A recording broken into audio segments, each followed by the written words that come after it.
L'information au bout des doigts avec le Nord Info, l'Éveil et Info Laurentide. Au micro, Mathieu Lauca.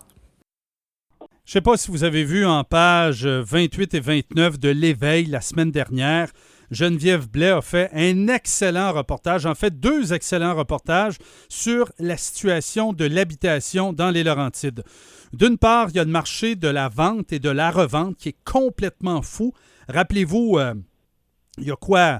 1 an à peine, on pouvait négocier une résidence.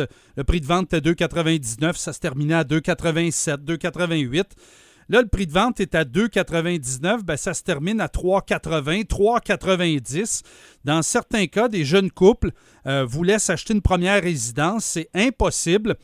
Là, ils se rabattent sur le logement. Ben, la situation est quasiment plus catastrophique. Imaginez un 4,5. Là, on parle toujours bien pas là, d'une résidence spacieuse et somptueuse. Là. Un 4,5, Blainville, Bois-des-Filions, Deux-Montagnes, Saint-Eustache. En bas de 1 000 $, si vous avez ça, là, vous êtes vraiment chanceux. Pour faire le point sur la situation, on retrouve Serge Gilbert. Il est le coordonnateur de l'organisme l'Association de promotion et d'éducation en logement. Monsieur Gilbert, bonjour. Bonjour. À partir de quel moment là, le vent a tourné? Oui, il y avait une augmentation des loyers. Saint-Eustache, Bois-des-Filions, Sainte-Thérèse, c'est normal, on a une influence sur Montréal et sur Laval. Mais à ce point-ci, est-ce que c'est la pandémie qui a fait tourner le vent? En fait, le vent a commencé à tourner, ça fait beaucoup plus longtemps que ça, déjà en 2010. Déjà en 2010, c'était extrêmement difficile de trouver un logement à un prix abordable dans le territoire. Mais jusqu'en 2020, c'était encore possible pour une famille de se loger à un coût plus ou moins raisonnable. C'est-à-dire, quand on parle de coût raisonnable, on parle de 30 % de son revenu mensuel pour se loger. C'était encore possible jusqu'à l'année dernière. Mais depuis l'année dernière, ce qui est arrivé, c'est que la pandémie a poussé les gens de Montréal à sortir de Montréal parce que le télétravail exige de la part des télétravailleurs des espaces dédiés où ils sont capables de s'installer, de se concentrer, et les gens trouvent difficile de le faire dans un logement à Montréal. Alors, il y a un exode qui s'est produit de Montréal vers les banlieues, vers la Rive-Nord. Alors, déjà que depuis 2010, il y a une pénurie de logements dans le territoire. Alors, cette poussée n'a fait qu'exacerber la situation. Mais une pénurie de logements, mais on n'avait pas des taux d'inoccupation à 0,2, 0,3. La zone parfaite, là, une zone d'équilibre, on parle d'à peu près 3 %. C'est-à-dire que ça favorise tant le locataire que le propriétaire. Évidemment, plus ça augmente, plus ça favorise le locataire, plus ça diminue, plus c'est les propriétaires. Mais là, de tomber en bas d'1 %, on n'était pas arrivé là depuis des années. Alors, je dois vous donner l'information que déjà en 2010, le taux d'inoccupation était à peu près 1,2 % dans le territoire. Et ça n'a jamais varié, vraiment. Au contraire, ça s'est détérioré depuis les 5 dernières années. Nous sommes à 0,3 % depuis les 5 dernières années. Hey, là, c'est et actuellement, on est beaucoup plus près du 0,2, 0,1 %. Et là, ça, c'est 0 logement disponible. Là. C'est 0 logement disponible et c'est la situation actuelle.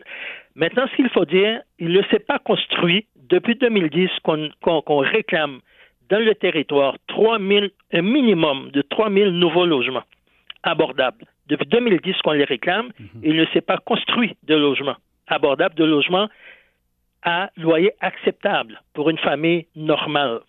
Il s'est construit quelques condos.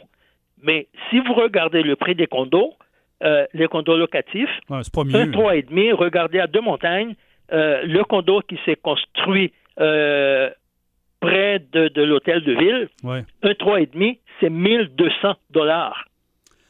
On parle d'un 3,5. Oui, on parle du 600-700 pieds carrés maximum. Là. On ne rentre pas une famille là-dedans. On s'entend là-dessus. Là. Alors, est-ce que 1 200 $, prenez une famille qui travaille et qui travaillent au salaire minimum, parce que c'est la situation de beaucoup de familles, des gens qui travaillent dans les services, qui gagnent 13, 14 dollars de l'heure. Ces gens-là dépensaient 1200 dollars pour un 3,5. Ouais. Vous imaginez la pression que ça fait sur le budget. Ben, je vous avoue, même pas au salaire minimum, là.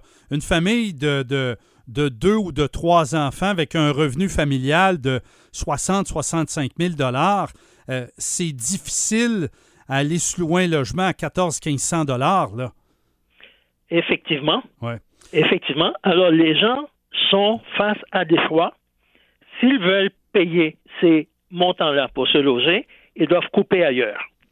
Et d'un autre côté, la construction, c'est pas mieux. Le 2x4 est rendu à 9 $. Tu sais, une famille qui décide de se serrer les coudes pendant 1 an ou 2, mettre une couple de milliers de dollars de côté, on signe un contrat pour une maison, une construction, disons, à 300 000. Première chose qu'on sait, la pelle n'est même pas encore dans terre, qu'on est rendu à 340 000 le coût de construction. Non, c'est vraiment incroyable. Est-ce que la rénoviction est à la mode, malheureusement, dans les Basses-Laurentides aussi? Comme on a vu, entre autres, un reportage à Montréal là, sur la rue Papineau, un propriétaire qui est arrivé, a foutu tout le monde dehors ou veut foutre tout le monde dehors. Est-ce que c'est une tendance aussi? C'est une tendance lourde dans les Basses-Laurentides et dans les Laurentides. De plus en plus de propriétaires utilisent toutes sortes de stratagèmes pour faire sortir les locataires. Les rénovictions, c'est une des formules utilisées par les locataires. Ils disaient, écoutez, on va faire des rénovations, le logement a besoin de rénovation, vous sortez. Ils expulsent les gens et ils font des changements cosmétiques. Ouais. C'est même pas des rénovations profonde, c'est juste cosmétique. On change le plancher. Ils remettent le logement en vente, des fois à 3 fois le prix original. On est en compagnie de M. Serge Gilbert. Il est le coordonnateur de l'organisme, en fait de l'Association de promotion et d'éducation en logement. Monsieur Gilbert, bon, on est encore en situation de pandémie, là, c'est vraiment pas facile. On voit la situation dans les Laurentides, même dans l'Anaudière. Le tribunal administratif du logement, ce qu'on appelait auparavant la régie du logement, bon, c'est plus compliqué à aller là. On reçoit une hausse de 250 $. Le propriétaire n'a même pas changé de Moses de poignée de chambre à coucher à 12 $. On fait quoi? Est-ce qu'on se tourne vers là? Est-ce que c'est un moyen utile et faisable pour les familles? Parce que quand la hausse arrive, on est presque obligé de la payer, même si les délais d'attente sont épouvantables. Le locataire ne peut pas lui-même introduire une demande au tribunal administratif du logement dans le cas d'une augmentation. Alors, on peut la contester. Ce qu'il faut que le locataire sache, c'est qu'il a le droit de refuser une augmentation qu'il juge indue. Au moment où il refuse l'augmentation, le locataire, lui, doit s'adresser au tribunal administratif du logement pour faire fixer le loyer. Ah, pour vrai? Ça, c'est dans le cas où la personne a déjà un bail. OK, là, on parle d'augmentation. Maintenant, un locataire qui arrive dans un nouveau logement, qui a la chance de trouver un nouveau logement et à qui on demande un loyer, mettons, 1200 $, et qui découvre que l'année passée, le loyer était à 850, par exemple. Mm-hmm. Donc, on parle d'une augmentation de 200 à 300 $. À partir du moment où le locataire découvre cette situation-là, lui, il peut s'adresser au tribunal administratif du logement pour faire fixer le loyer, pour faire corriger le loyer.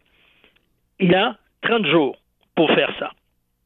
Mais c'est quand il a la chance d'avoir un nouveau logement et que sur le bail ancien, la section qu'on appelle la section G est remplie. Malheureusement, de plus en plus de locataires ne complètent pas la section G, même si la loi dit que c'est obligatoire que cette section-là soit complétée, ils ne le font pas. Alors, nous autres, ce qu'on dit aux locataires, exigez de votre propriétaire de compléter la section G. Il est obligé par la loi de le faire. Oui, tout à fait. Autre phénomène aussi, les personnes, je pense que c'est 65 ou 70 ans et plus, qui résident dans leur logement depuis une dizaine d'années, là, le propriétaire ne peut pas reprendre le logement parce que ces personnes-là ont un droit acquis et plusieurs l'oublient. Hein? Il faut que le locataire soit âgé de 70 ans et que ça fasse 10 ans qu'il habite dans le logement. Le locataire ne peut pas reprendre le logement à moins que lui, il ait 70 ans. Oui, c'est ça. Hein? Donc, ceux qui veulent faire un petit tour de passe-passe, là, les gens qui ont 70 ans et plus doivent savoir que c'est un droit qui est acquis pour eux, puis on ne peut pas faire de fling-flang à rentrer la belle-sœur ou je ne sais pas trop qui. Là. Non. Et une chose, on dit, notre organisme, on dit aux locataires de surveiller. Le tribunal administratif du logement a accordé une reprise à un locataire sur la base que le locataire veut reprendre le logement pour sa mère, pour son père, son frère, sa fille. Surveiller. Parce que si le locataire a repris le logement de mauvaise foi, le locataire a le droit d'ouvrir une demande contre son locataire, contre ce propriétaire-là, au tribunal administratif du logement.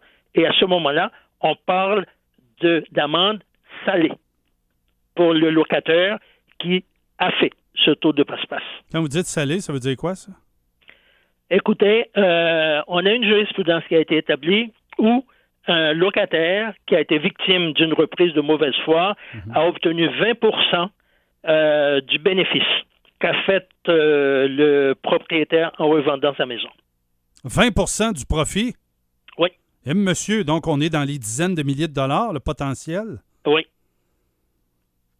On a la jurisprudence. Ça s'est passé l'année dernière. En terminant, M. Gilbert, s'il y a des gens, bon, peut-être qu'on n'a pas répondu à toutes les questions là, dans ce 10-12 minutes d'entrevue-là, on fait quoi pour vous rejoindre? Nous avons un site Internet, c'est APEL-logement au singulier.org, où il y a beaucoup d'informations et les gens peuvent passer par le site web pour nous contacter. Mais on est à Saint-Eustache et on couvre tout le territoire des Laurentides. Un seul numéro de téléphone, 450-413-2949. Un seul numéro de téléphone, 450-413-2949. Et nous sommes au service des locataires de tout le territoire des Laurentides. Ça veut dire, bon, on a beaucoup parlé de Saint-Eustache, Deux-Montagnes, Bois-des-Filions, Sainte-Thérèse, tout ça, là, mais quelqu'un qui nous écoute, qui est à Saint-Jérôme ou Sainte-Adèle, peut appeler vos services, on s'entend là-dessus. Là. Oui, le service est disponible pour eux autres aussi, parce que dans la partie qu'on appelle les Hautes-Laurentides, à partir de Saint-Jérôme en montant jusqu'à Mont-Laurier, la situation est exactement pareille. Oh, le portrait est le même. Là. Et ce qui est le plus difficile dans ce secteur-là, les gens qui louaient des maisons, qui étaient locataires de maisons dans ces secteurs-là, les propriétaires reprennent les logements sous prétexte qu'eux autres, ils veulent les habiter et ils les mettent en vente. Ouais. Puis là, alors, ils passent au cash. C'est une reprise de mauvaise foi, sauf que les locataires qui sont victimes de ces manigances-là ne savent pas qu'ils ont des droits et qu'ils ont la possibilité d'ouvrir des demandes au tribunal administratif du logement contre leurs propriétaires. Excellent. Je vous remercie, M. Gilbert. Je vous souhaite une bonne journée. À vous aussi. Serge Gilbert, il est coordonnateur de l'Association de promotion et d'éducation en logement.